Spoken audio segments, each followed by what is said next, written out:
everybody. Welcome back to Exploring the Rings. Exploring the Lord. It's Exploring the Lord of the Rings. Pretty sure that's where we are. Just wanted to make sure to actually say that properly. This is, after all, session 306. So you'd think I'd have learned to say the Lord of the Rings by now. But here we are. Here we are in session 306, preparing to look at Frodo's experience in the darkness, which has several really interesting features here this evening. And I wanted to begin actually with one more sort of stray thought on the Cats of Queen Beruthiel.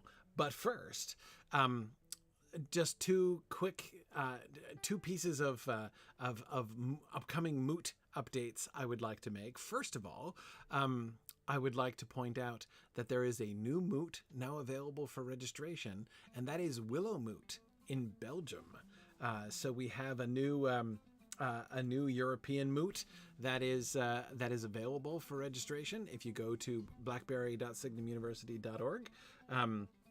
Yes, this is going to be in April of 2025. We're going to be back in Europe again for Willow Moot in Belgium. That's going to be really fun. I'm very much looking forward to seeing Belgium and getting to hang out with folks again. Was so delighted to reconnect with some of our European friends over at UK Moot well, I was going to say a few weeks ago. It was a few weeks ago now, a couple months ago, back in April. So, I'm delighted to see that we are planning, we have 2 European moots coming up now in the next 10 months. So that'll be really, really good. Yeah. So JJ says that it's a new moot, which is exactly the opposite of a full moot. Well, we'll see. A new moot can become a full moot. In fact, that often happens. So we'll see. We'll see. Anyway, so that's one thing I wanted to bring to people's attention. That is a new destination.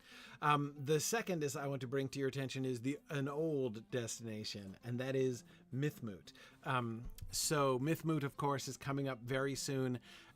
In a week and a day, I will be driving down to Leesburg, Virginia for Mythmoot. Looking forward to seeing so many of you and being able to connect with folks again.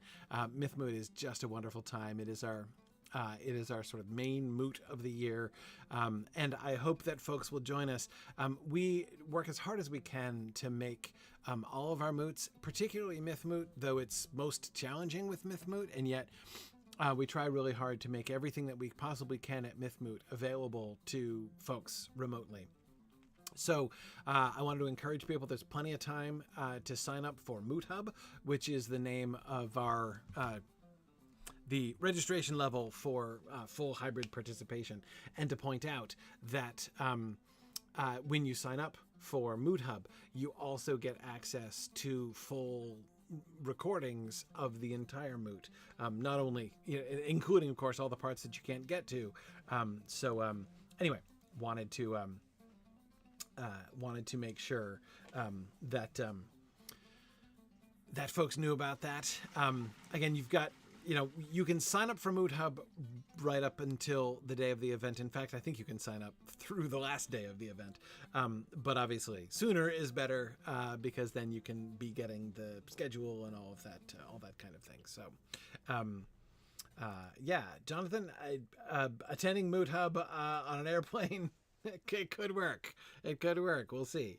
Yeah. So, it's going to be so much fun.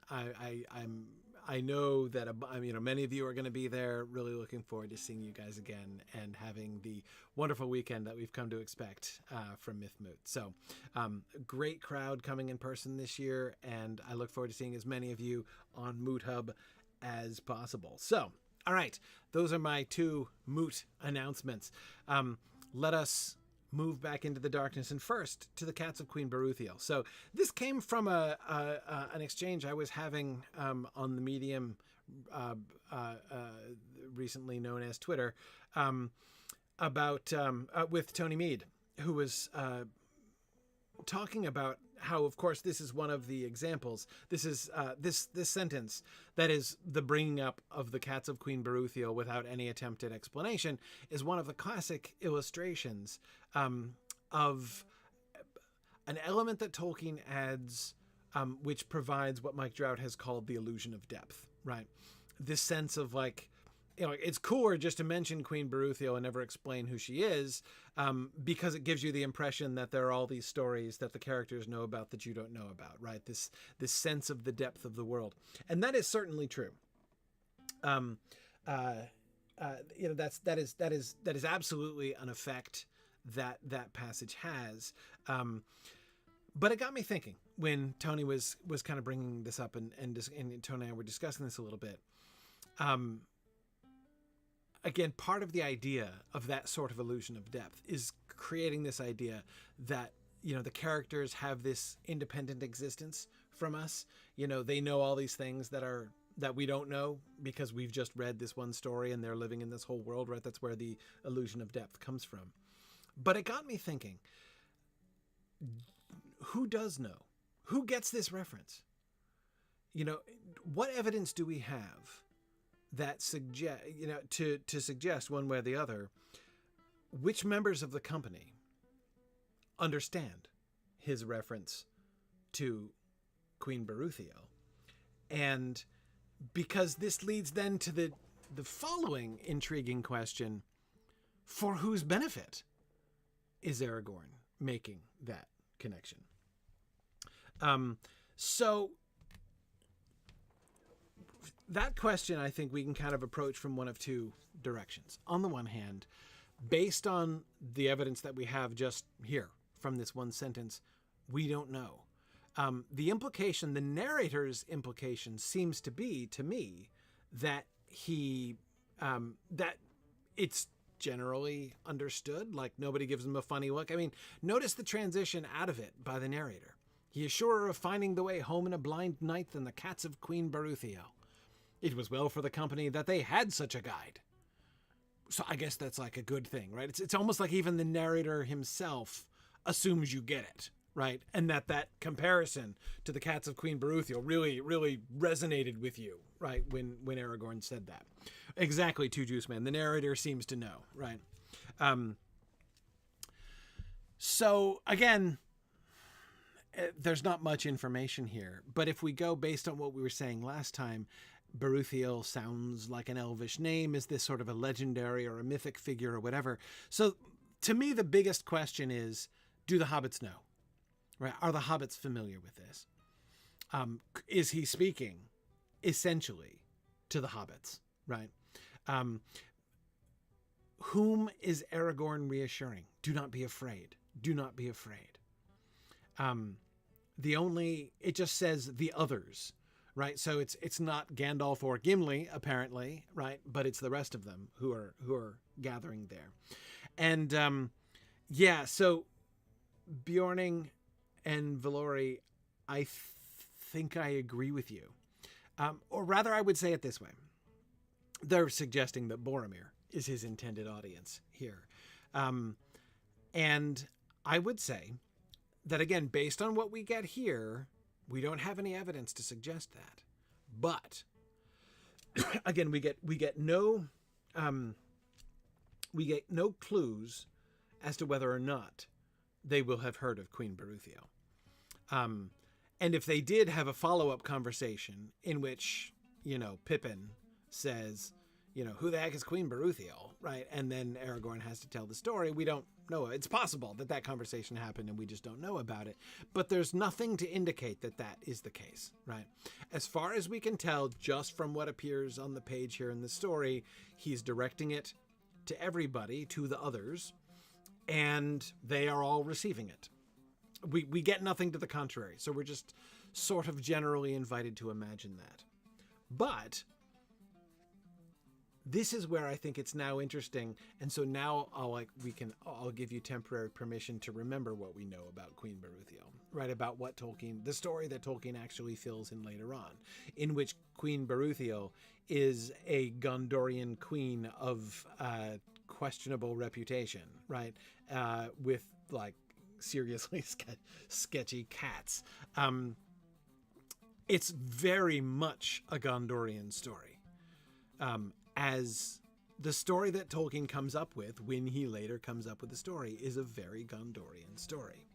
So, as I said, I do not believe that that story retroactively imposes, like, sort of makes an authoritative stand on this, like that it changes this moment in the story necessarily. But it is very interesting to me that when Tolkien later revisits this moment and finally tells a story, right? Cal Oro says, saying sketchy cats is like saying ATM machine. Understood. Yeah, I don't like to diss on cats because cats are almost entirely beyond my experience. I live with people deathly allergic to cats, so I almost never interact with them on purpose.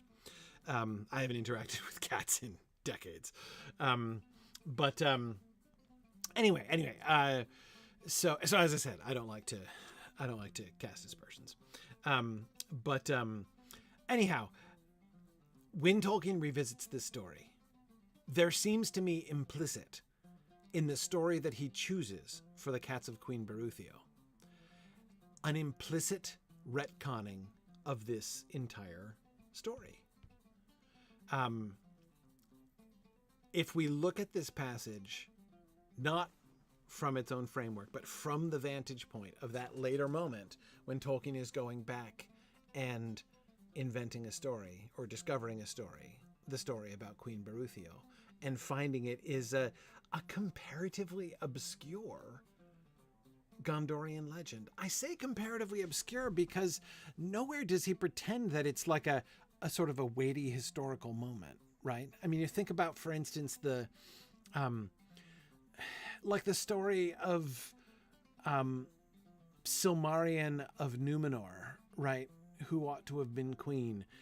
Like that, her story, and the story of her, like that had a massive impact on the entire history of Numenor, right? Like anybody who knows the history of Numenor ought to know, the names of some of those famous queens of Numenor who had a huge impact, both like actively and passively, on the entire history of Numenor, right? Beruthio's not like that. Her relationship with the history of Gondor is not of that kind at all. It's a real side note. It certainly doesn't make it, for instance, into Appendix A when he's telling the whole history of Gondor.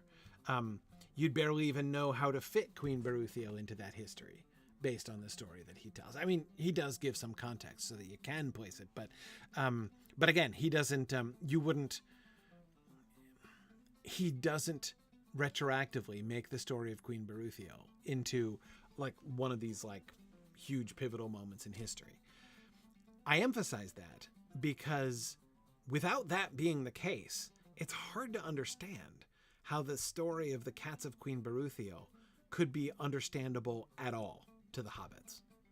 Like, what are the odds that any of these four hobbits, including Frodo, who lived with Bilbo for a long time, including, frankly, Bilbo himself, what are the odds that Bilbo even has ever heard the story of Queen Beruthio, given the story that is revealed later on?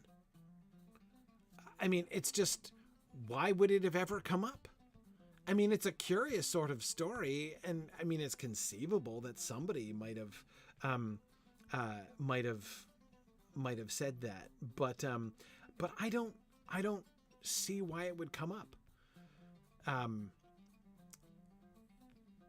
Aragorn obviously knows it, but Aragorn's lived in Gondor for a while. He would have heard Gondorian stories, right? So anyway, more and more, I am, when I think about it from that later standpoint, when I do think of, when I kind of play, when I follow through on the retcon, right, that Tolkien does, to now think of the real story of Queen Beruthio that we actually know of. When I place that context, when I superimpose that context on this passage, it seems obvious. I completely agree with Bjorning that Boromir becomes almost the sole audience of this comment. That final sentence, he is surer of finding the way home in a blind night than the cats of Queen Beruthiel. I mean, I would say from that later context of the ultimate Queen Beruthiel story, Tolkien might as well have added, comma Boromir, right, to it. I mean, there's almost nobody else he could possibly be addressing. Legolas isn't going to have heard of it, right? The hobbits aren't going to have heard of it. But Boromir would know, and he knows that Boromir would know. And what's more, Boromir has been afraid of the blind night, the deadly dark, to quote Boromir's own overheard phrase, and has been concerned about how they will find their way home in the blind night, right? The reassurance that's being given there is also reassurance that specifically sort of caters to Boromir's own concerns. The other thing, of course, is that the hobbits know Gandalf. If we go back just briefly, looking at the kinds of statements that he was making, the kind of personal testimony, and then the statements of, Gandalf's legendary status and all those things, right? Those things are going to weigh differently on different people. To the hobbits, I don't think he has to say anything other than, I have been with him on many a journey, if never one so dark. And there are tales in Rivendell of greater deeds of his than any that I have seen. That would be almost enough to remind, and you've heard of tales of great deeds of his, right? I mean, the hobbits, all of them, should be triggered to remember Bilbo's own story about how Gandalf led them out of the caves in the Misty Mountains before, right? In The Hobbit, that's exactly what Gandalf did. And then Adam, exactly as you emphasize, he will lead us out again at whatever cost to himself is also a reminder, especially to the hobbits who know him, right? Especially to Frodo, who knows him best of the four of them, to trust his character, to know that Gandalf will do everything that he possibly can. And of course, that's quite a lot, right? So again, the last statement, the Queen Beruthiel sentence, is not going to add anything for the hobbits. Again, what he said before is more than plenty to reassure them and to get them thinking in the right directions and remembering, helpful and hopeful things about Gandalf and his character and his dedication and his ability. But Boromir, of course, alone, again, of those whom Aragorn is currently reassuring, does not know Gandalf, does not have a good past relationship with him, does not know of his deeds and what he's capable of, knows Gandalf only as an occasional and frankly not very welcome visitor to his father's court, right? And that's certainly no reason to believe that he can do this, right? So that that Aragorn here gives a bunch of assurances about Gandalf, which are mostly catered primarily to the hobbits, and perhaps even, Legolas might benefit from those as well. The reference to tales in Rivendell of greater deeds might perhaps weigh most heavily on Legolas, right? There are legends among your people, among the high elves of Rivendell, there are legends of what Gandalf has accomplished. That would be, I think, a good thing for Legolas to be hearing at this time. But that final sentence, I think, has Boromir's own name all over it, right? And again, we can't conclude that just from the page. As far as we can tell, this works for the hobbits too. I don't see any evidence to the contrary of that just on this page here, but looked at from the point of view of when Tolkien did finally retcon a story, that seems to be the direction that his retcon takes this scene. He has, I think, retroactively turned this sentence into an Aragorn and Boromir moment, essentially. And it's, I think, a very charming one. Bjorning, that's exactly what I was thinking. Bjorning says Aragorn is generous. He's comforting the hobbits, yes, but he's also using the comfort as a way to reassure Boromir specifically, who needs the comfort but is probably too proud to ask for or accept it, in disguise, as it were. Yeah, absolutely. That's just what I think that he's doing. Yes. Yeah, so I think that's really fun. Okay, so let's look at the last paragraph here, and then we'll move forward. And the last paragraph kind of it connects with the next slide as well, in that it's all about their actual travels and their difficulties in the dark. It was well for the company that they had such a guide. They had no fuel nor any means of making torches. In the desperate scramble at the doors, many things had been left behind. But without any light, they would soon have come to grief. There were not only many roads to choose from, there were also in many places holes and pitfalls and dark wells beside the path in which their passing feet echoed. There were fissures and chasms in the walls and floor, and every now and then a crack would open right before their feet. The widest was more than 7 feet across, and it was long before Pippin could summon enough courage to leap over the dreadful gap. The noise of churning water came up from far below, as if some great mill wheel was turning in the depths. "Rope," muttered Sam. "I knew I'd want it if I hadn't got it." Okay.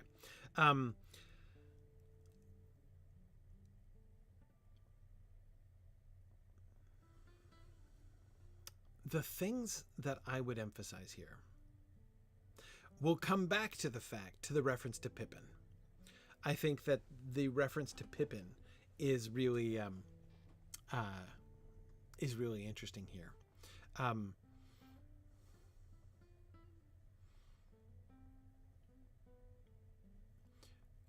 There are a couple things I think that I would point to here. One is, remember the sort of immediate context we've gotten, the most recent description of the terrain that they're passing through. And that description didn't emphasize this sort of thing, holes and pitfalls and chasms and pits, right? That's not what it emphasized. What it emphasized, you may recall, is the labyrinthine nature of the city, how vast and intricate it was beyond the imagination of Gimli, Glow and Sun, right? If we go back, and I'm going to have to go forward to go back, I think. Yes, the twisting and turning, the glimpses of stairs and arches and of other passages and tunnels sloping up or running steeply down or opening blankly dark on either side. It was bewildering beyond hope of remembering. That's the reference. That's the sort of the content, the way that we've been prompted to imagine the surroundings, right? Enormous, intricate, twisting, winding, bewildering, dark, imposing, intimidating, confusing, right? Now we are invited to imagine an entirely new dimension, really, literally a new dimension, and that is depth. This is a strange city, not just in the sense that it's huge and that it's, sprawling and that it's intricate in its, layout and everything. But also in that it is multi-dimensional, right? It's a 3-dimensional city. And there are all these, like, the wells. There are dark wells beside the path in which their passing feet echoed. Like, routinely, there are just chasms and wells that open up and drop away into darkness. And there are things down there. I was really interested in the city has a z-axis.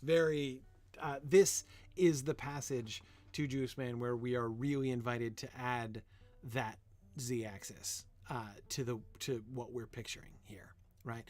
Notice what they imagine, or what Pippin imagine. It might be Pippin's imagination, I'm not sure, when they hear water down beneath. right? They hear water going by, and they don't just think it sounds like there's a river down there. They do think that, but Little Room Johnny, that's exactly it. It's as if a great mill wheel was turning in the depths. Yeah, that is officially a simile, as it has the word as if some great mill wheel were turning in the depths. What is it about the sound that invites them to imagine a mill wheel turning in the depths? Is there something about the way that the churning water sounds that, like, does it sound like there's a wheel, like the water is striking something or something like that? I don't know. Does it not just sound like rushing water? But are they hearing like creaking and grinding in addition, to the who knows? Whether or not they are here, we're not told that. What is described is just the noise of churning water came up from far below. But whether there are other sounds that makes them think of mill wheels or not, I don't know. But that's the immediate connection that's being made. So on the one hand, I'm just thinking to Juice Man very simply about your very apt comment about the z-axis, right? This is another thing which like reinforces the z-axis. They're aware of the fact all these holes and pitfalls and dark wells that they have passed. They're not just kind of objectively scary, like, just like traps and dangers. They also clearly give the impression that this city has a z-axis. It's going on multiple levels. When they're hearing the sound of churning water, they almost assume that means there's more city down there. The dwarves must have built a water mill down there, a water mill of some kind, down in the depth. And it's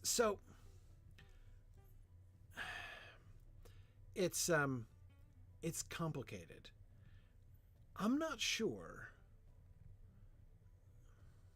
So there are two things. First of all, a couple of people are pointing out, Eric is pointing out, Maureen is pointing out that there are potentially negative associations with this, right? That it's, as Eric points out, it kind of sounds machiney. They associate the sound with machines, and that doesn't seem like a good look, right? And Maureen was pointing out about, the mill not necessarily really being a positive building. I'm not sure. First of all, of course, we know like the water mill in Hobbiton is run by, the Sandymans, and we all know about the Sandymans, right? So that's not a good look. And so there are clearly some negative associations. And yet watermills themselves are not bad. Like it's nobody has a problem with there being a mill, or even, if you must have it, a miller. But the problem, like, it's not that the mill is an evil piece of machinery. I mean, remember, it's listed, it's like the water wheel is explicitly whitelisted on the Shire technology list, right?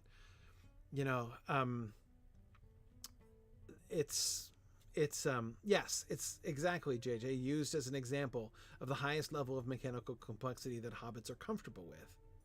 In other words, they're comfortable with it. Nobody thinks less of Sandyman because he uses a watermill. Even when you think ahead, even when we remember ahead to what Farmer Cotton is going to say about Ted Sandyman, he doesn't object to a watermill, to a water wheel. He objects to the new mill, to what is called an advance, but which he clearly doesn't see as an advance. Yeah, Eric says the problem isn't millers generally, it's just millers specifically. Yeah, so I want to. All right, so very brief, I promise, very brief side note here. In medieval literature, millers are always bad guys. Always. Like, everybody hates millers.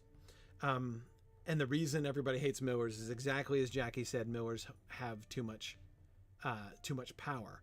The problem with millers is that they own a monopoly, and they know it. Everybody in town has to bring their grain to them to have it ground into flour, and they can abuse that power. And there are lots of stories in which millers do abuse that power. So millers are horrible people in many, many medieval stories. So, you know, there's a kind of a general medieval thing, kind of anti-Miller sentiment and thing.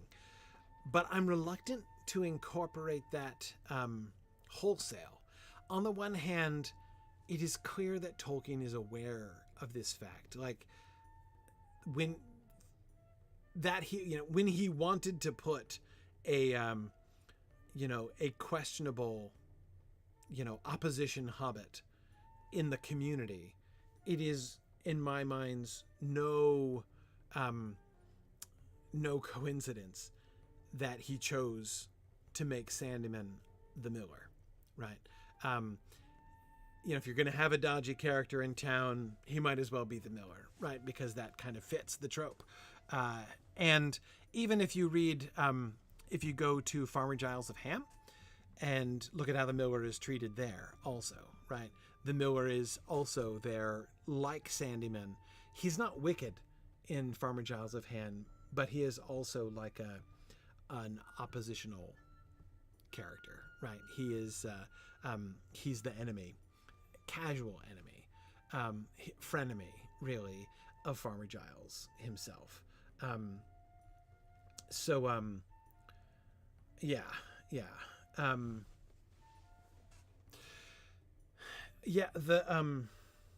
There are lots of reasons for why millers specifically, I see people talking about being, like blacksmiths and stuff also had a monopoly, if there aren't two smiths in town. That's true. But see, the difference is it's so much easier for a miller to cheat. So there are a couple reasons. One is the blacksmith, that requires skill, right? He has a monopoly because he has worked hard to develop his skill. And so he can perform a task that other people can't perform, but you can like watch him doing it, right? If you give him one of your tools to repair, you can hand him the tool and he repairs it and he hands it back to you, right? There's nothing shady about that. Probably not anything shady about that. But with a miller, you just give him your sacks of grain. You take your whole harvest and you bring it to the miller and you just trust it to him. You're like, here, take my entire harvest. And I'm going to trust that when you give me my flour back, that it's all of it. Because, of course, it's not going to look like all of it, right? I mean, flour is much more compact than grain. So I'm going to give you many big sacks of grain and you are going to give me several smaller sacks of flour back. And I just have to trust you that you haven't skimmed off the top and kept some for yourself, right? It's such an abusable position. And this is what a lot of these stories are about. The anti-Miller stories in the Middle Ages. Anyway, yeah. So it's complicated. But anyway, that trope, like that millers are untrustworthy, is absolutely out there. Tolkien is obviously aware of it based on the fact that he chooses miller as the occupation for his like shadiest characters. However, I am,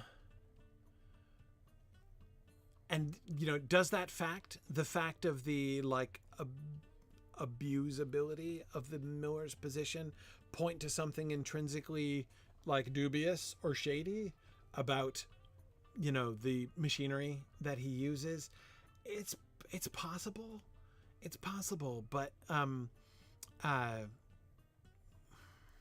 but I'm not sure I'm comfortable going that far.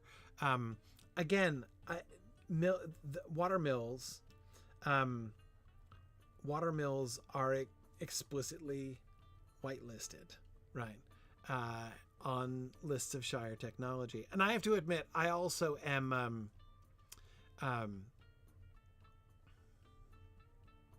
a lot of the things that we think and say about Tolkien, or even a lot of the things that Tolkien himself says, and we kind of repeat and take up, those things often have a kind of momentum to them that I often feel the desire to resist, because it's easy to go too far with them.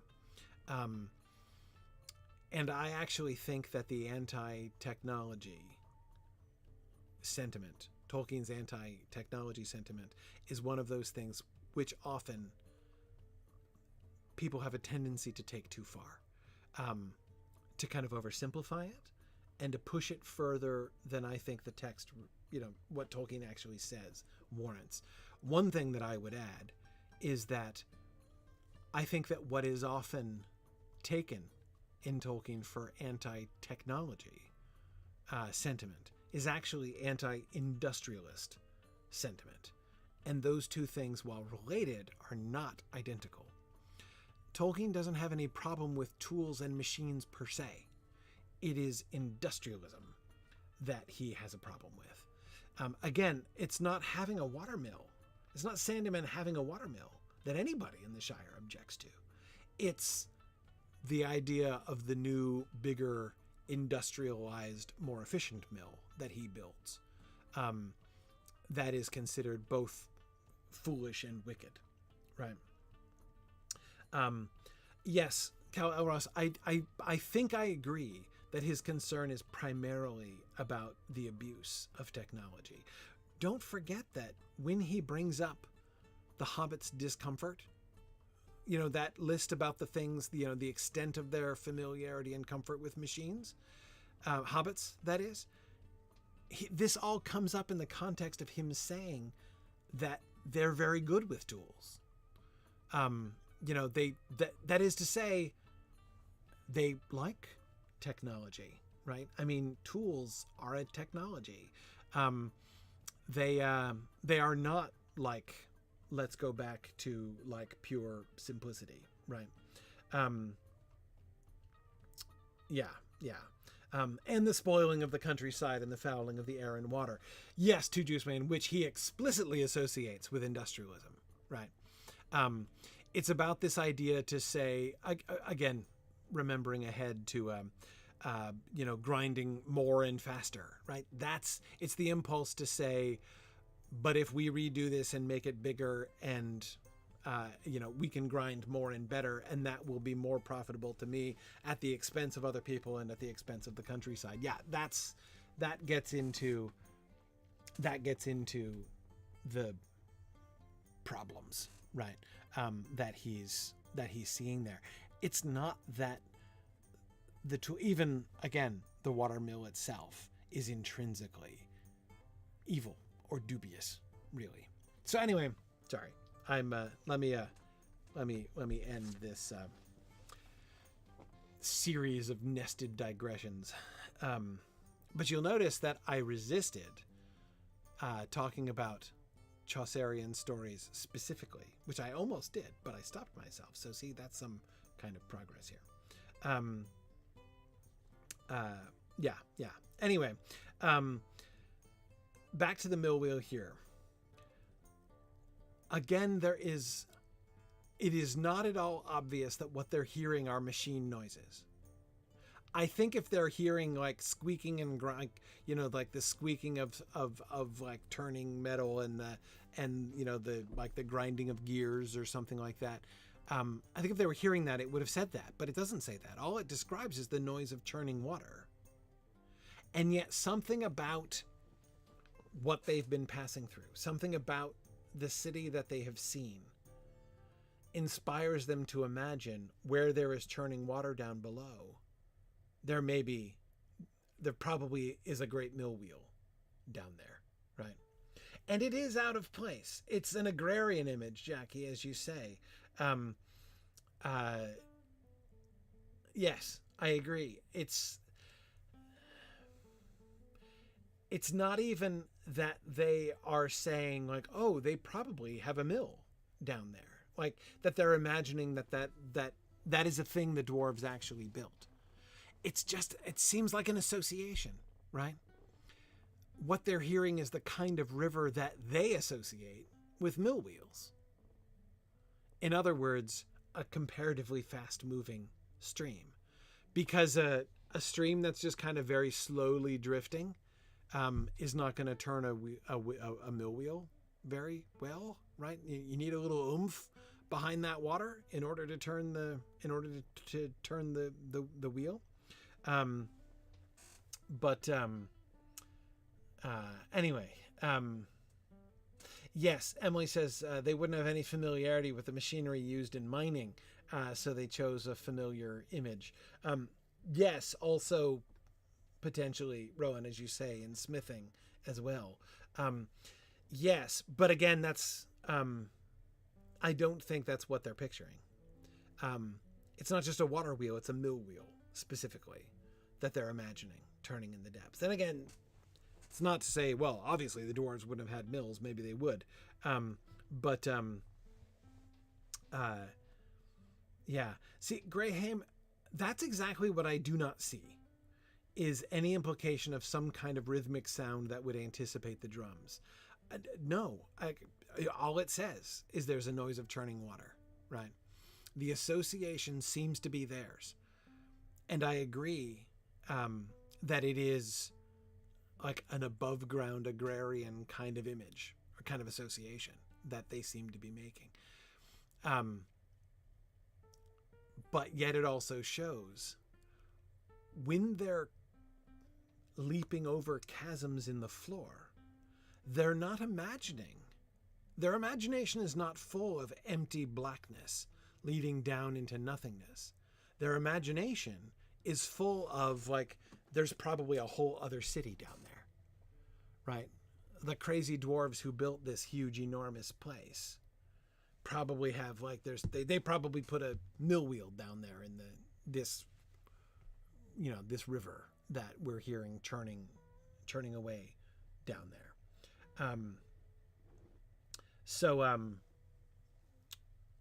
Yeah. Anyway, I think that it's what it seems to me to be most revealing about is how they are imagining the environment, right? They're not imagining it as empty. They're not imagining it as merely cavernous or merely dark. They have come to, in their imaginations, fill the darkness around them with stuff, with places, with buildings, with mechanisms, right? With evidence of the work and habitation of dwarves. So that I think is interesting. That it suggests something to me about their whole kind of attitude here.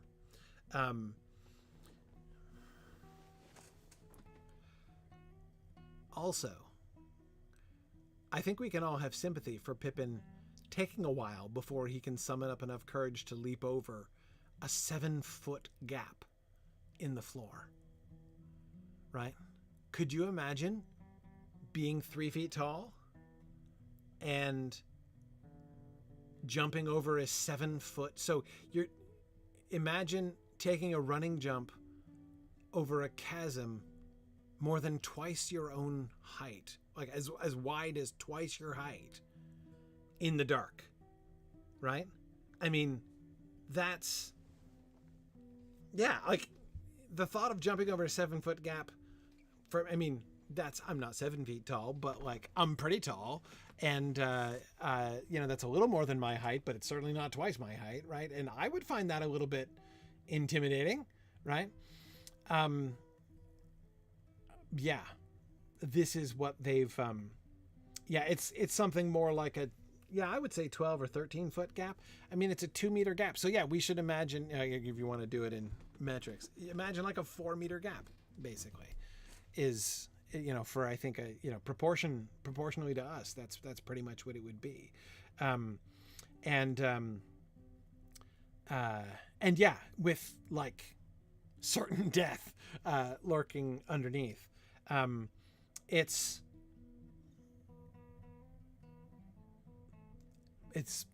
pretty remarkable, right? Notice how this leads to a different kind of fear. Though I will say, the fear of jumping, this image, being invited to imagine with Pippin. I mean, we've all been there, right? Standing, knowing you have to do something, but being afraid to do it, right? Whether it's, you know, getting down off something. I mean, I can remember so many times as a kid, right? Getting down off something, getting into the swimming pool, right? Like jumping into cold water, you know, any number of things, right? That when you're like hanging back, knowing, even wanting to do it because like his friends are on the other side already, right? And yet, yeah, getting out of a tree you climb too high up into. Absolutely. Yeah, as Little Room Johnny says, this chapter checks all the fear boxes. Yeah, this is a very different kind of fear, right? Different quality of fear. There's something more familiar to this, and I think it's fascinating that Tolkien has inserted this, right? Has provided this little scenario for us to imagine ourselves into. It's a very different quality of fear and dread and uncertainty than the mere walking in the darkness.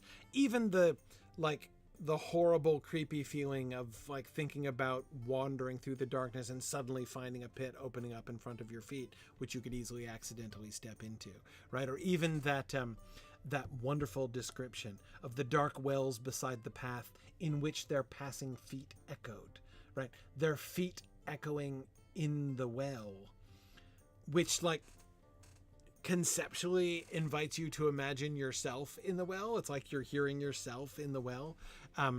So it's like you're looking at this deep, dark pit and you're imagining, you know, you're like hearing yourself down there. Anyway, so yeah, it's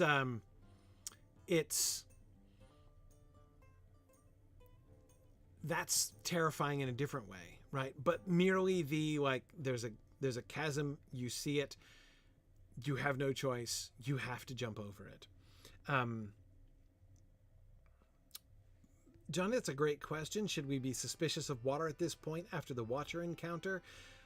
They don't seem to be thinking about that, right? They're thinking about mill wheels. They're not thinking about something else churning up the water from down below, right? Yeah. So yeah, again, I think it's interesting in how many different kinds of experiences they're having, these different kind of fear encounters. Yeah. What was I going to say? Oh, small side note. Hobbits seem to be really great leapers, right? I bet, JJ, I bet you could find for me the description in The Hobbit of the dimensions of Bilbo's leap in the dark when he jumps over Gollum, right? Yeah, no great leap for a man, but a leap in the dark. Bilbo's got some ups, right? I mean, there's, he gets some serious hang time on that jump. And so in that context, it's not wholly shocking that they're able to leap this chasm, given what Bilbo was able to accomplish. But yeah, there's a lot. 7 feet forward and 3 in the air. Yes, that's it. And it was almost, there it is. Thanks. There's the quotation. No great leap for a man, but a leap in the dark. Straight over Gollum's head, he jumped 7 feet forward and 3 in the air. Indeed, had he known it, he had only just missed cracking his skull on the low arch of the passage. And that's like it's like a standing broad jump as far as I can tell, right? I mean, I don't think he takes he doesn't get a big running start. He's standing there and then he jumps, It's amazing. Bilbo. Yes, exactly. I agree. He's much more like Michael Jordan. Yeah. It's massive. Again, especially when you consider it's his own height, right? His feet are his own height off the ground, and he jumps more than twice his own height in breadth. Like, just amazing. Anyway, so yeah. So apparently this is a Hobbit thing, like leaping 7 feet. But the fact that it's 7 feet, again,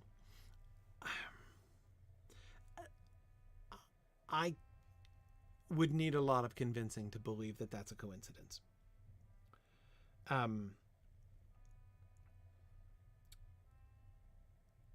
I think Tolkien is thinking about Bilbo's leap in the dark. Bilbo's leap in the dark is his act of pity. His act of pity towards Gollum. And it isn't just that we are currently passing through caves under the Misty Mountains, you know, like where Bilbo was when he made that leap in the dark, but also because Gollum, we're just about to meet Gollum. Not meet him, but hear him, right? We're going to be invited to imagine Gollum. We're not yet told that it's Gollum, necessarily. But their first indirect encounter with Gollum happens in 2 paragraphs after this. So the 7-foot jump,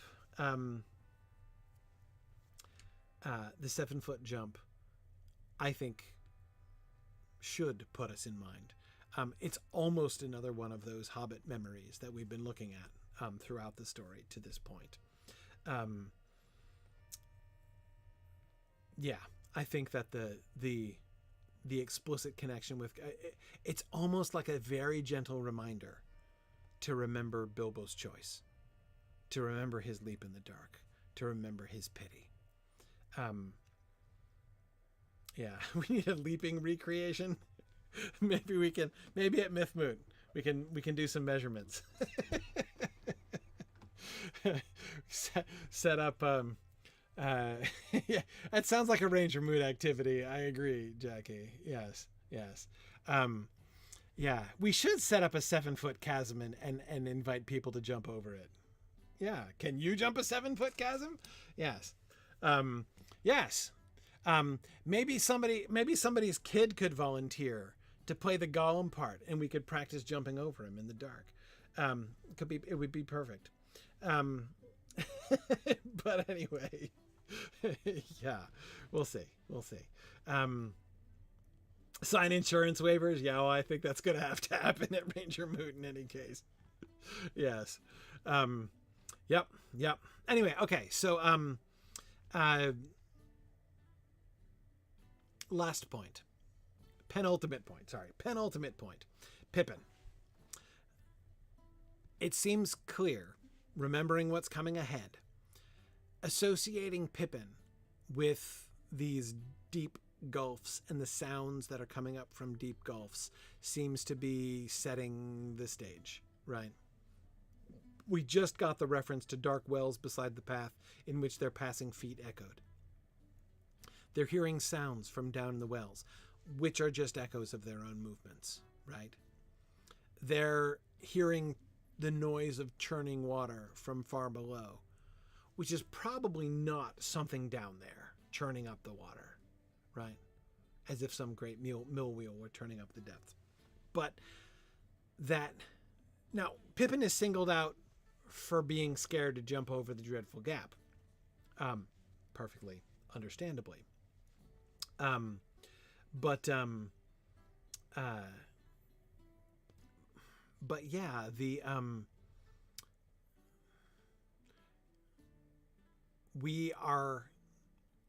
fact that we get this moment as we're kind of looking and listening down into the chasm, sort of from Pippin's point of view, seems to be important.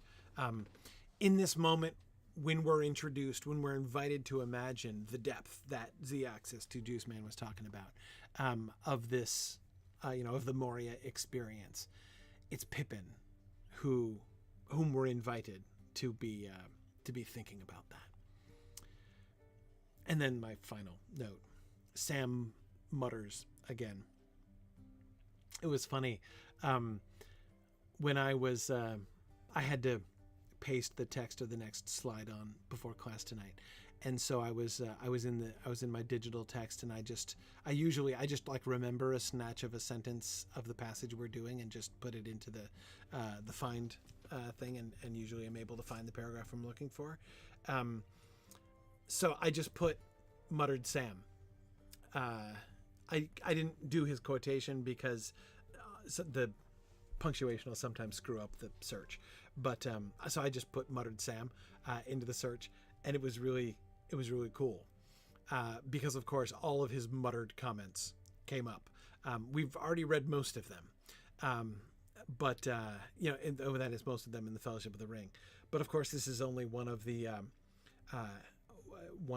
last times or one of the many times in which he has been muttering here. But this is different. This time he's muttering at himself. He thought he would want rope, and he forgot to pack it, right? And now he's muttering at himself,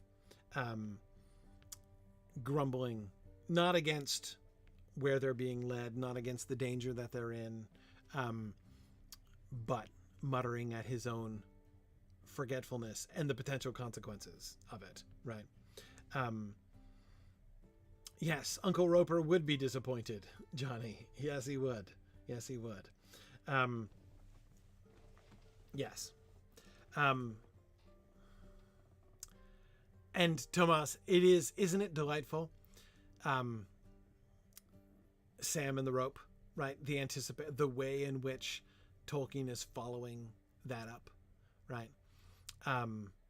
Sam's wishing he'd remembering rope, Sam's longing for rope, and of course eventually the rope that he will in fact get, right? Sam's rope wishes being fulfilled, right, beyond his wildest expectations is delightful. Notice also, you'd think that maybe Gandalf or Aragorn or somebody might have thought to bring rope too. Like, it would be kind of handy, helpful in getting across chasms if you could have a rope tied to them so that if he didn't make it, you could still maybe catch him and haul him back up again, right? Yeah. And Aranos, you're right, it's going to be a long time wait for the familial gift. We will not know that he's got an Uncle Roper for a long time. Yeah. Right. JJ says Boromir already handled firewood. Rope is someone else's responsibility. Yep.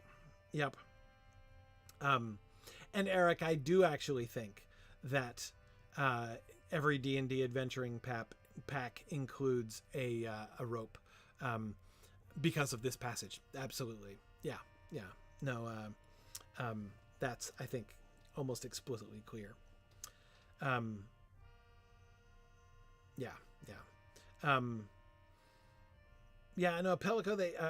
Pelicano, sorry, they didn't tie the firewood together. They each carried a piece with them, right? That was Boromir's suggestion. Okay.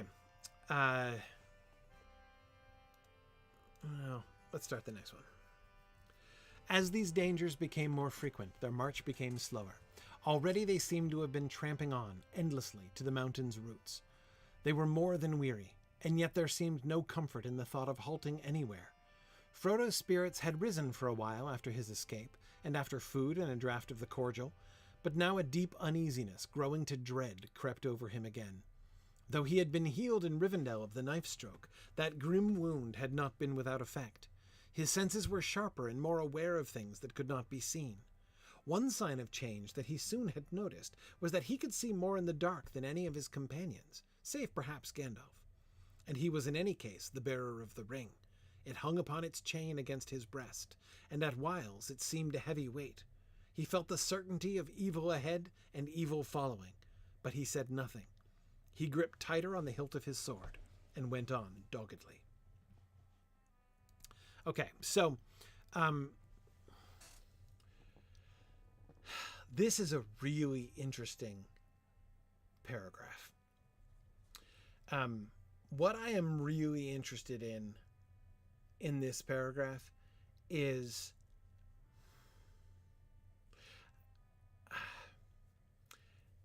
this is Frodo's point of view paragraph.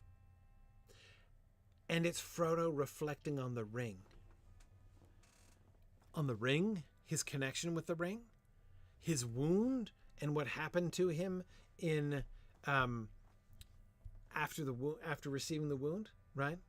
Yeah, totally time to go back to Weathertop, Jackie. Here's the question I can't help but ask myself when I read this paragraph. How trustworthy is Frodo as narrator here? How trustworthy is he? How full is he going to be in his account of things? Partly, I think, because he's speculating, but okay. Look at the transitions. It's the transitions of thought in this paragraph that strike me particularly. Frodo's spirits had risen for a while after his escape, and after food and a draught of the cordial. But now a deep uneasiness growing to dread crept over him again. Uneasiness growing to dread is creeping over him. Transition. Though he had been healed in Rivendell of the knife stroke, that grim wound had not been without effect. Stop. This is not a new paragraph, right? So, talking about a deep uneasiness growing to dread was creeping over him, which leads us to say the grim wound he received from the Morgul knife had not been without effect. So that transition sounds like something about these bad feelings he's having are part of the effect of the knife wound that he received. A deep uneasiness growing to dread crept over him again. That reminds me, that knife wound has had some permanent effect on him. You see? Now he goes on to say his senses were sharper and more aware of things that could not be seen. One sign of change that he soon had noticed was that he could see more in the dark than any of his companions, save perhaps Gandalf. Oh, so it gives him better night vision. That's good. That's good. But notice one sign of change that he soon had noticed. That means there are other signs of change, and maybe some of them that he didn't notice quite as soon, right? Right. Little Room Johnny asks, he still has a foot in the spirit world. Yeah. Yes, Bjorning, I love Tom Hillman's discussion of how unreliable Frodo becomes regarding the ring. Yes, absolutely. No, strongly recommend Tom's book. Yes. But notice the next transition, right? So we've got a deep uneasiness growing to dread crept over him again. The grim knife wound had not been without effect. One sign of change he had soon noticed, again among potentially others, is his night vision. Next transition. And he was in any case the bearer of the ring. What does that have to do with anything? What does that have to do with his night vision? What does that have to do with the grim wound? What does that have to do with his deep uneasiness growing to dread? In any case, he was the bearer of the ring. It hung upon his chain against his breast, and at whiles it seemed a heavy weight. And if I am remembering correctly, this is the very first time that's ever true. Isn't this the first time we have ever heard Frodo talking about this? The weight of the ring? Even, Dizzy, as you say, his burden, right? Frodo has there have been a couple times since the Council of Elrond, since the Ring Goes South, really, in which Frodo has kind of either stepped up or been stepped up, right? Because he's the ring bearer, right? Sort of directly or indirectly. But this is the first time. So like that he has an important role or an important place because he's the ring bearer. That there's some kind of responsibility on him in this, on this, you know, for this journey, in this company, right? That there's responsibility on him is something we've seen already a couple times, right? But I don't think we've ever seen before this moment an awareness of the burden of simply being the bearer of the ring, not being the ring bearer, that is the title that is bestowed upon him by Elrond, right? But actually thinking about his relationship with the ring, which clearly has changed, right?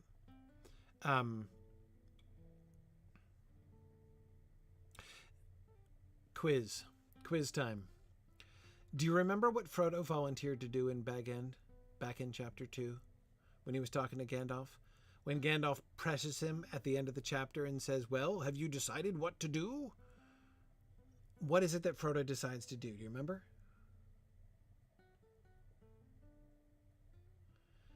Hint, it's not bearing the ring. He's not the ring bearer and doesn't think of himself that way. He's planning to go to Rivendell, but he doesn't talk about it explicitly.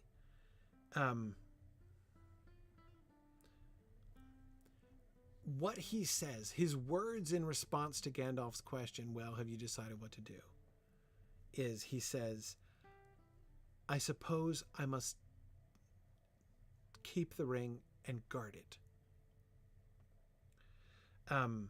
He's going to guard the ring. He agrees to hang on to it and to protect it. And he's going to go to Rivendell, though he doesn't talk about delivering the ring to Rivendell. That's not his language. But yeah, he's guarding it. That's how he thinks of it originally. Because remember, this is in the context of Gandalf talking about like agents of, you know, the enemy being everywhere, and that's right before he infenestrates Sam. In the Council of Elrond, he takes upon him, he agrees to become the bearer of the ring. And it's clear that this is now definitely and explicitly a delivery project. The ring must go to the fire, but somebody has to bear it there, right? I will take the ring, he says. He doesn't say that in Bag End. He doesn't say, I will take the ring to Rivendell. I mean, that is what he's agreeing to do, but again, that's not his language at that point. That's not how he's conceiving of it. He's going to go to Rivendell, and he's going to go to Rivendell carrying and guarding the ring, right? But that's different from conveying the ring to its destination, right, in order to fulfill the quest. And he's going to be the bearer of the ring. But now we see him thinking about being the bearer of the ring. And notice the juxtaposition between being the bearer of the ring and having that knife wound, right? Having had the knife wound and realizing that the knife wound has had a permanent effect on him, it has changed him irrevocably. He can't go back to what he was before he got stabbed by that knife. And he pairs that experience, which is now a lived, perceived experience on his part. He notices the difference.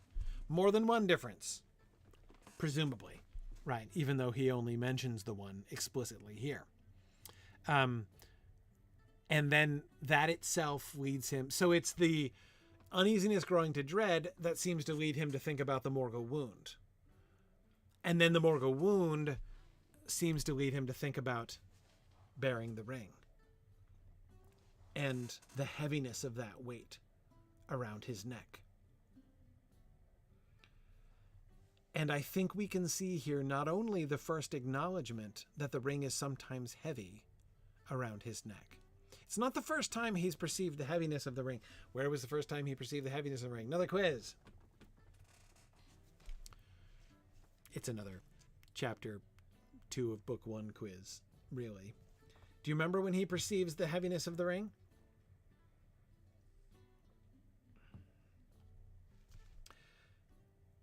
It's right. Yes, when it feels strangely heavy in his hand, JJ. That's exactly it. When he tries to throw it in the fire. Yes. When he takes out the ring, and Gandalf asks him to give it to him. Right before Gandalf chucks it in the fire. Bilbo also acknowledged, didn't he, that the ring seems strangely heavy. Anyway, yeah. He but it seems strangely heavy in his hand. As if either he or the ring, and he's not sure which, is reluctant to let Gandalf touch it. The weight of the ring in that moment and the weight of the ring here, on the one hand, are similar, right? It's like the ring has a foreboding of something happening to it when Gandalf says, give it to me. Like the ring doesn't want to go to Gandalf, right?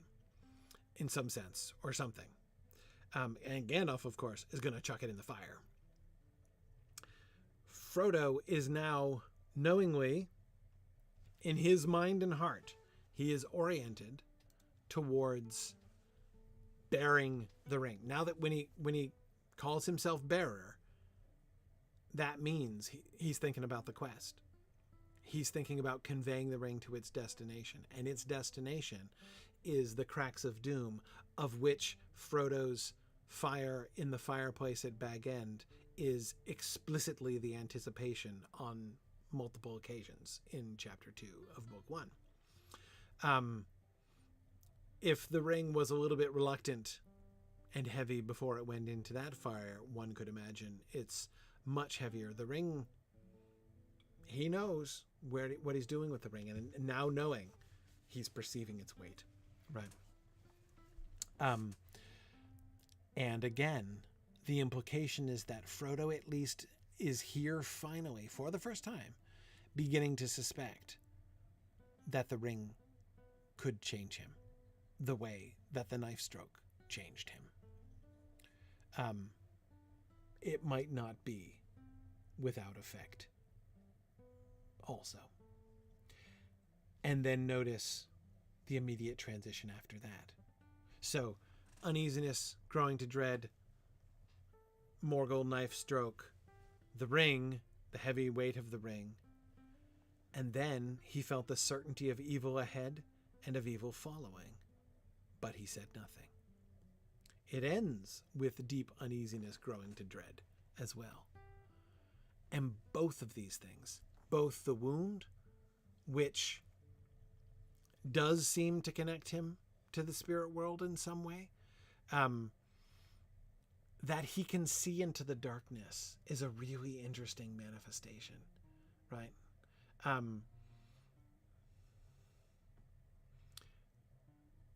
He was being pulled to the other side, into the spirit world.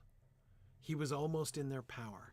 He was becoming a wraith, as he so incautiously said in regard to his own weight loss, you'll remember, right, in that passage where Aragorn corrected him or rebuked him for saying that. Don't speak of such things, you'll remember. Gandalf spoke about seeing like Glorfindel as he is on the other side. Having been drawn into the other side, he seems still in some way connected to it. the perception of, for instance, the Black Riders, the presence of the Black Riders, is something they could all feel, right? They could sense it. It was beyond the normal senses, right? Your ears, your eyes, your nose, all of those things are ways in which you interact with our world, or the physical world around us. But there are other senses with which you can interact with the spirit world, and those are what seem to be sharpened. And the result is he can see in the darkness what to everyone else who is only seeing our world is just black. To him, he can see things that are there. But I think also, more importantly, he can feel things that are there.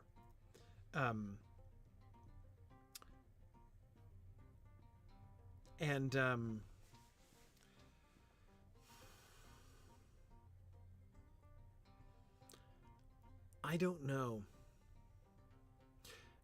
When he says he felt the certainty of evil ahead and evil following, I'm not sure what that means. I don't just mean I'm not sure what it's referring to. I'm not sure of the whole context of that sentence. Ahead and behind in what? Ahead and following in what sense? Physically, presumably. That is, up in front of where they're going and back behind where they've come from. But also, especially with the transition from the description of the ring and the heavy weight of the ring upon his chest. Coming from there, it hung upon its chain against his breast, and at whiles it seemed a heavy weight. He felt the certainty of evil ahead. Oh man. Yeah. Heck yeah. Is there evil ahead for Frodo? You better believe it, right? Ahead not just geographically, but chronologically, right? There is much evil ahead of Frodo. And yes, there's a good reason he should feel the certainty of evil ahead. And yes, Eric, that's exactly the transition that I'm thinking about. The ring against his breast, right? The ring that is against his heart, convinces him that there is evil everywhere and that it's certain. And yes, I agree. The fact that it's true does not make that not a bad thing, right? Yes, Eric, exactly. Denethor was also convinced that evil was certain. It doesn't mean that there wasn't any evil. It doesn't even mean that Denethor was wrong. Remember, Gandalf starts the Council of the Captains after the Battle of Pelennor Field by pointing out that Denethor was perfectly correct, right, about their likelihood of military success, right? Denethor wasn't wrong. It was just how he handled that situation, right? Similarly here, I agree with you, Eric. The ring is not lying to him. If this certainty of evil ahead and evil following is coming from the ring, it's not lying. But that doesn't mean that he's not at risk of being deceived, right? Yes, like all good propaganda, it's true but cruelly incomplete. Yes, exactly. Yes, Dizzy, exactly. The Palantir doesn't lie either. Yes, you're right. Anyway, so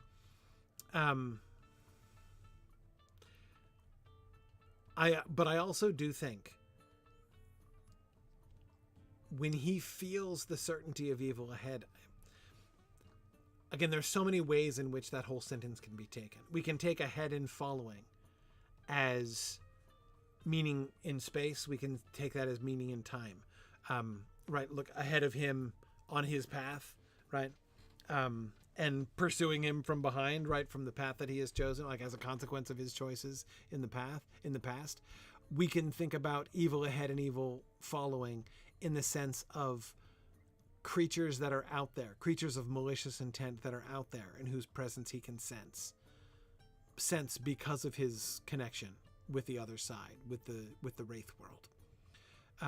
And presumably because of his connection to the ring, because of what the ring is doing to him, as well as what the knife stroke did to him, which again, remember, he seems to associate together in this paragraph.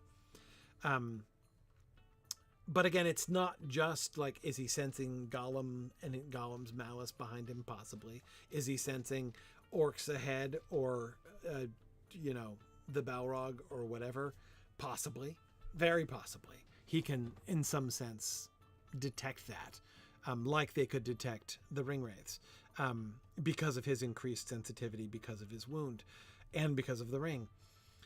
But also, again, I think, Eric, I like your connection to Denethor, because it's not just, I sense an evil presence ahead. Yes, it could mean that, but it means more than that too.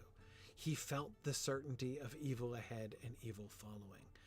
That sounds like a temptation to despair, doesn't it? You can't escape. You cannot get out. There is evil. The darkness is all around you. Wherever you go, the evil will be there. Wherever you've been, the evil is pursuing you. These are the thoughts that are creeping in. So, yeah, uneasiness growing to dread. Yeah, absolutely.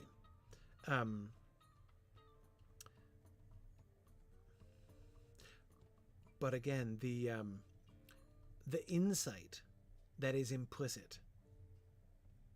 I'd never really paid much attention to this paragraph before. I don't think it ever struck me before that this moment is such a crucial moment in Frodo's relationship with the ring, but I think it is. We get two really important firsts here. The first contemplation of Frodo's new relationship with the ring, new because it's been newly defined based on his role as bearer, and his sense of its weight, the sense that it is a burden. The ring was never a burden before. He was afraid based on the things that Gandalf told him, but it never itself felt like a burden before. And then also, in addition, by implication, through the juxtaposition with the Weathertop knife wound, there's the implication that he even now has the insight to think that, to realize, to really internalize that the ring is damaging him, permanently damaging him and changing him.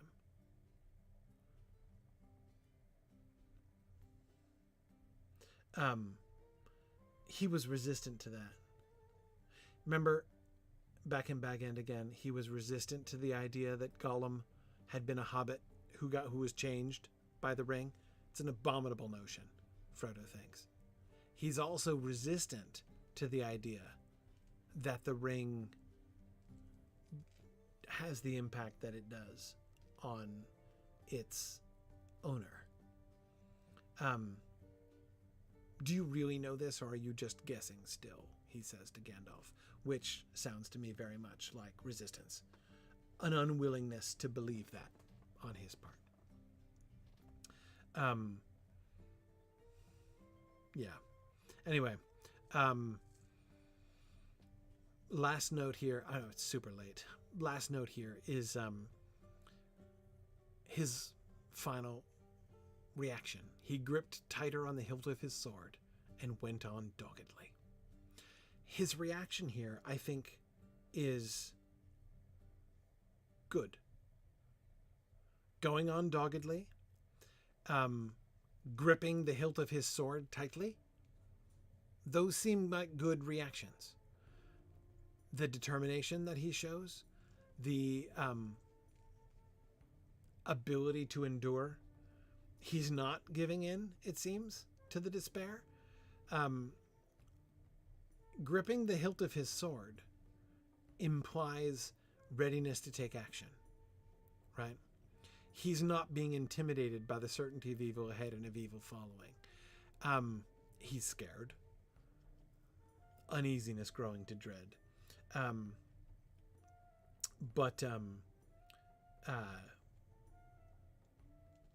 but yeah, there seems to me an important element of defiance in his gripping on his sword. But I will also say this. There's a danger there too. The sword whose handle he is gripping is the very sword whose grip Bilbo has to release in order to have pity on Gollum. Not draw that same sword and stab Gollum in the dark, but instead make a 7-foot leap in the dark over top of Gollum out of pity. So there are obviously times when gripping tightly the hilt of your sword is not the right move to make, and specifically not the right move to make in reaction to ownership of the ring, for instance, right? Yeah. So again, I don't think gripping tighter on the hilt of his sword is an absolutely and unequivocally good thing. Or at least it wouldn't be a good thing in every circumstance, for sure, right?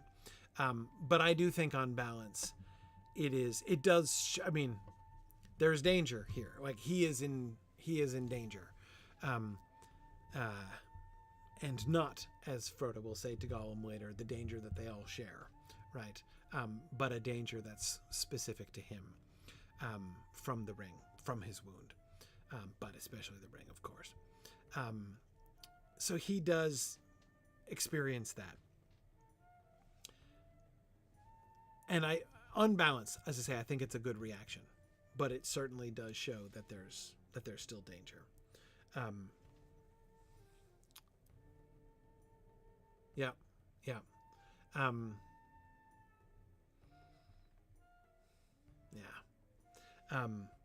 Yes, Dizzy, I agree. Gripping that denotes holding on to some control.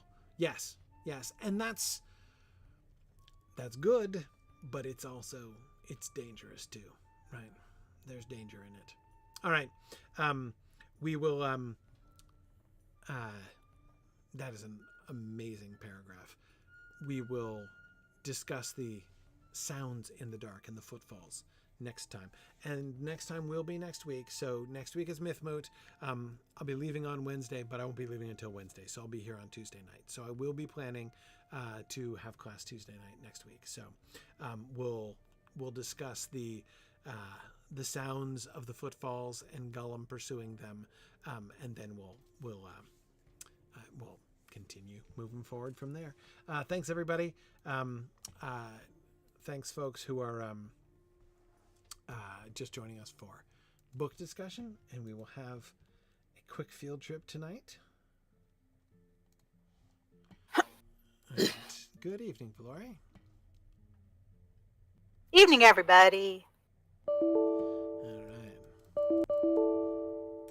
So you were talking about like the lore within the lore, the stuff that everyone sort of takes for granted. Yes. And stuff like that. And I read something on some Reddit post. I can't remember who posted, I'm afraid, but somebody mentioned that. Are you familiar with Gary Larson's The Far Side cartoons at all? Yeah. They mentioned that was sort of the cow tools of writing. Mm-hmm.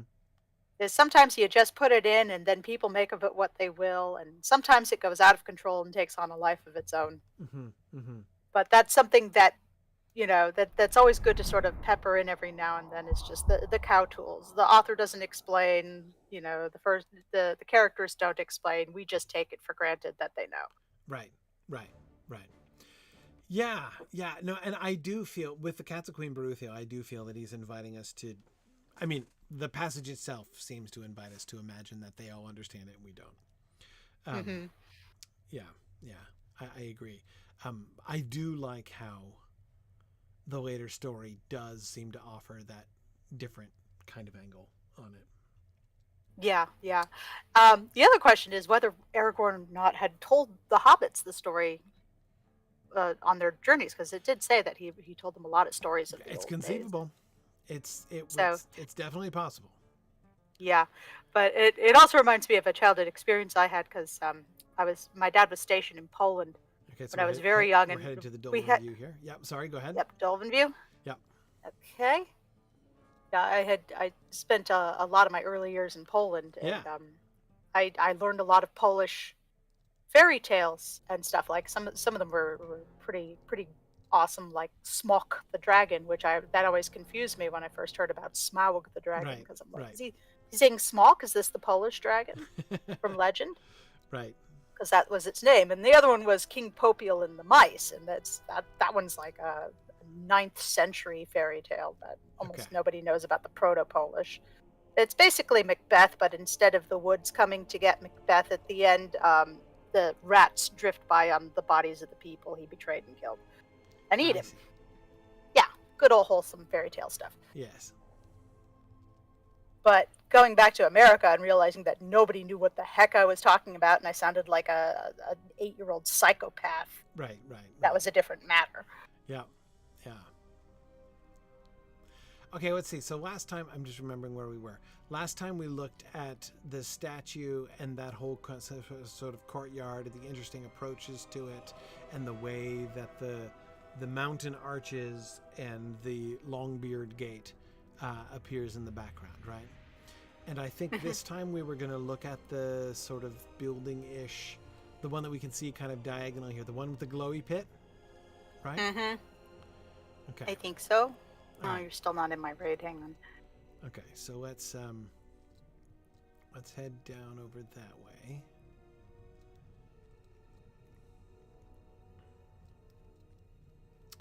I was, of course, thinking of Lotro when we were talking about the passage where he. Oh, sorry, I missed the turn.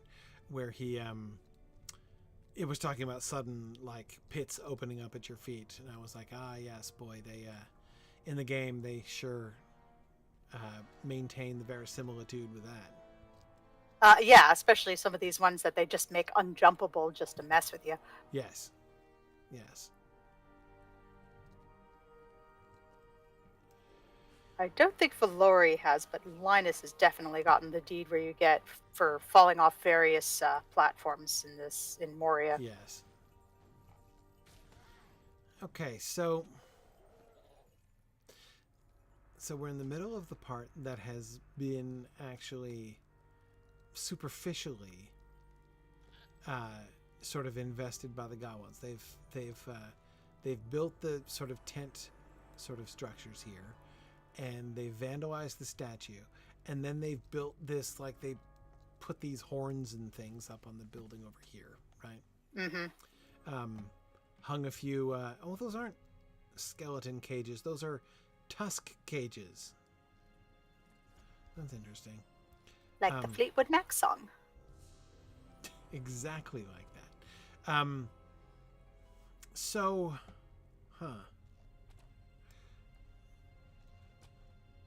interesting that they have the goblins, I mean, have decorated.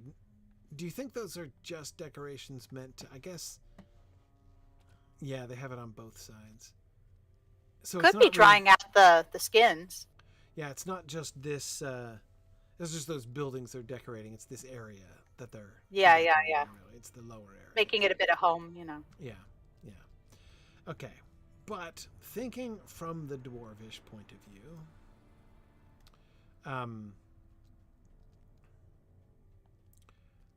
what is this?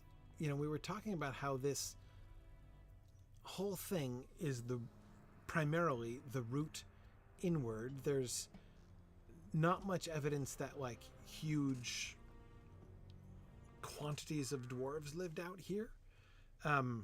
This seems to be kind of outlying stuff. There were some, you know, with some of the things we might expect to find in, you know, outlying, you know, parts of the domain, like things like rich people's houses and sights to see and stuff like that. But primarily this whole 15 area. birds over here.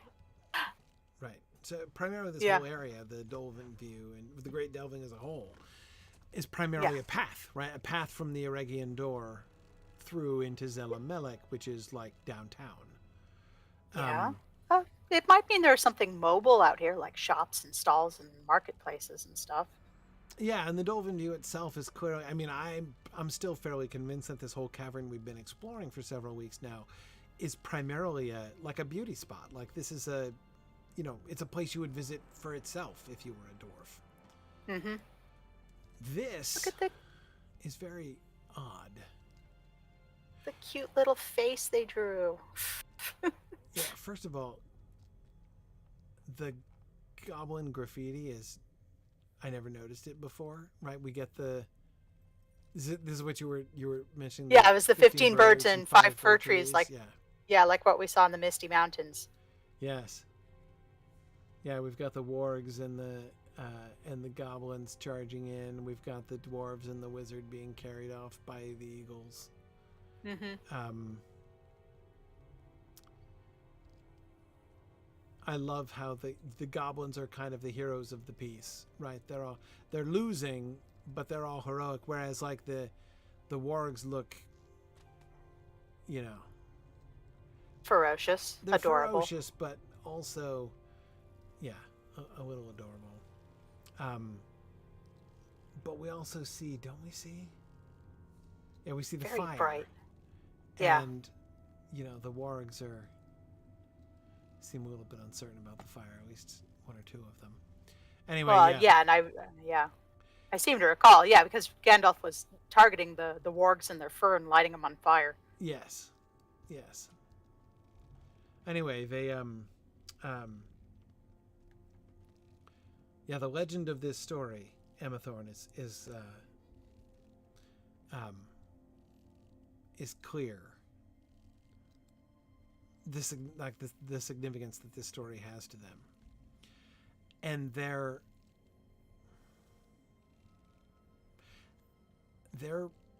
painting it here, which I never noticed it here on this wall before.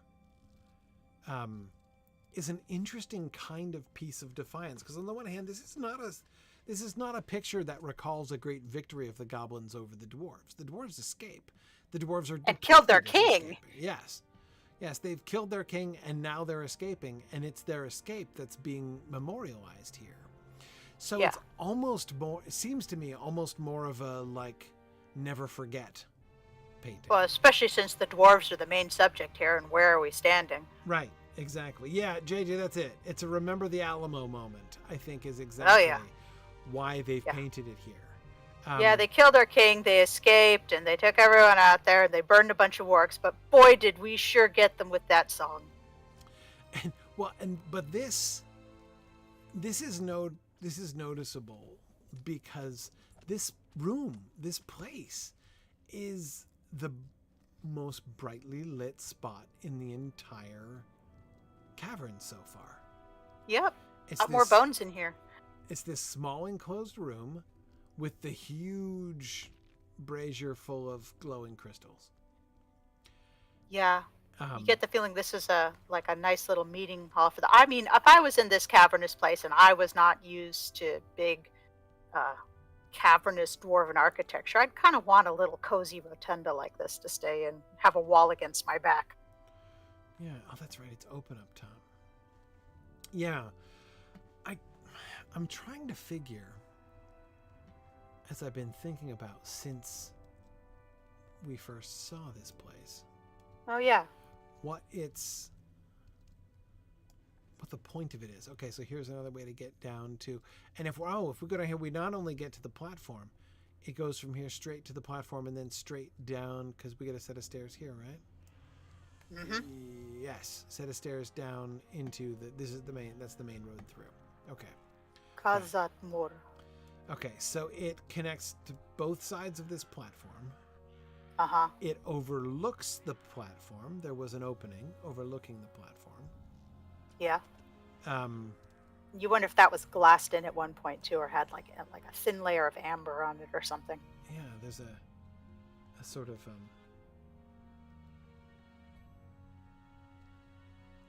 yeah, I think the graffiti is a wolf head. It looks like the goblin heads from the figurines in the 15 birds drawing. They drew themselves with like pointy ears and little gnashy heads or something like that. Yeah. They almost look like little fox cartoons. Right. Yeah, look at them. See, they draw themselves with like big pointy ears and fox faces.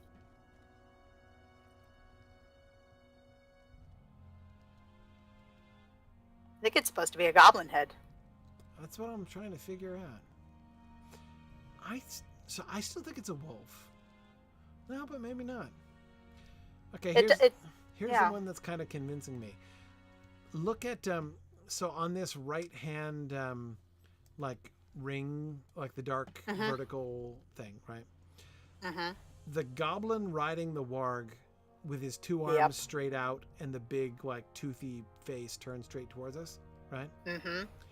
That at first I thought that was a wolf, but then I noticed he was riding a warg, right? Yeah, so, he's riding the wolf. Yeah, so it's clearly a goblin. But it's the face there is different from all the other goblin faces. The other goblin faces just have the two little Batman ears. Yeah, the two Batman ears and the huge eyes, which are like inside the ears or something. You know what I mean? Like that's all of them have that except that one. This one goblin who has full arms and fingers and not just stick arms. And who has a full torso and a face that has like ears, cheekbones, and eyes separately, and a big jaw. Sword. And a big sword. I think it's important his mouth is open, like he's the one calling the orders. Yes, exactly. Also notice all the wolves are only drawn in profile. Yes. Anyway, the point is, when we look at his head, that does actually look a lot like the head that's actually the face I was looking at too, and I thought that maybe he's still around. I'd be even more convinced if it had, like, you know how he, like in the picture, he has that like separable lower jaw, right? And he's not shouting now.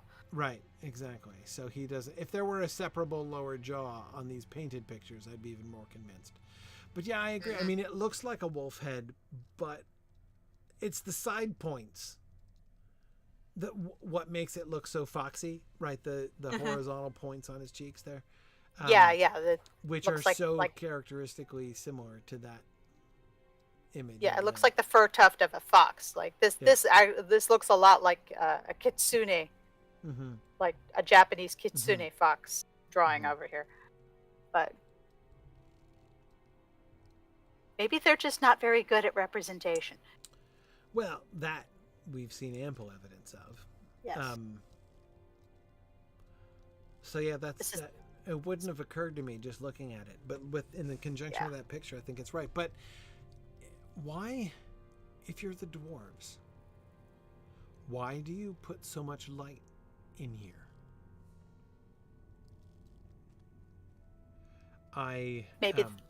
Maybe there were banners lying around or tapestries. Maybe this was just a greeting place where people could get a better look at each other, but it doesn't spoil the view.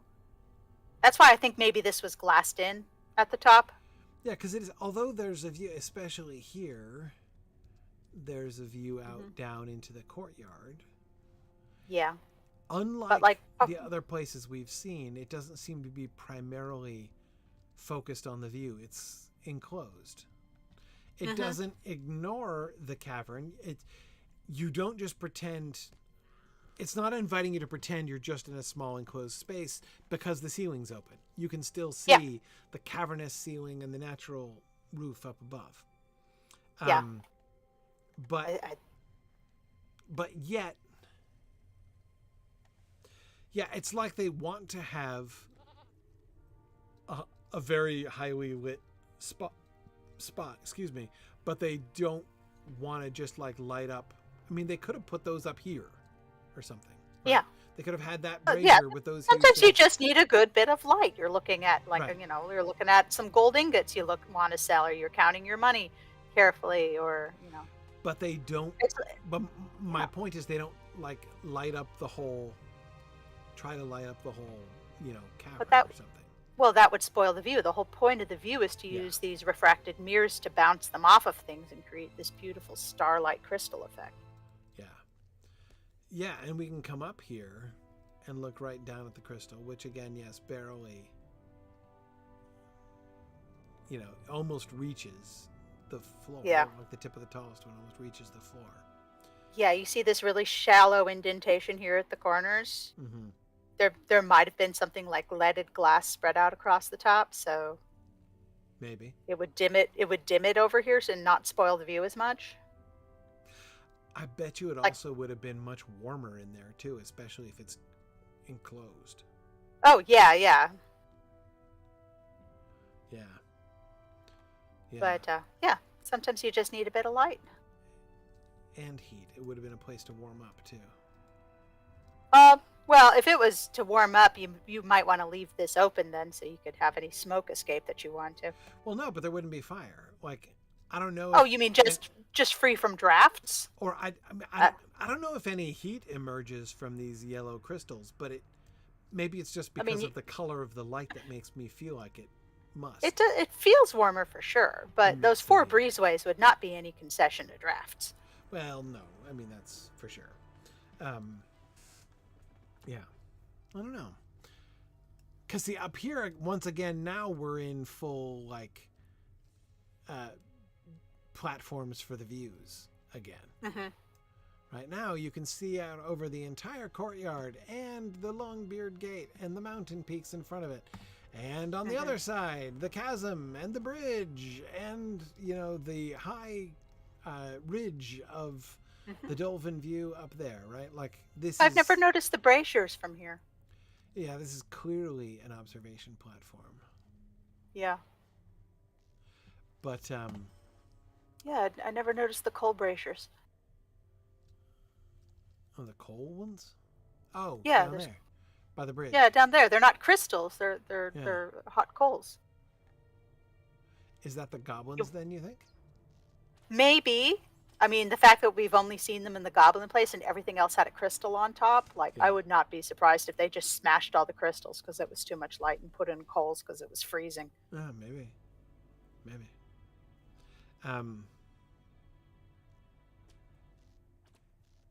Blinky, blinky, rocky light. Yeah. Okay. All right. Well, next time. Yeah, there's still some mystery for me about this little chamber with the crystals down there, the glowy chamber. It is interesting. There's not enough. There's not enough furniture in it to satisfy. Yeah, me. I think it's a meeting place for sure. Maybe. I don't know. It's something like the opposite of when you step out in a bright light and you can't see your phone. You're like, hang on, you have to find someplace shady. Right. Yeah. Maybe.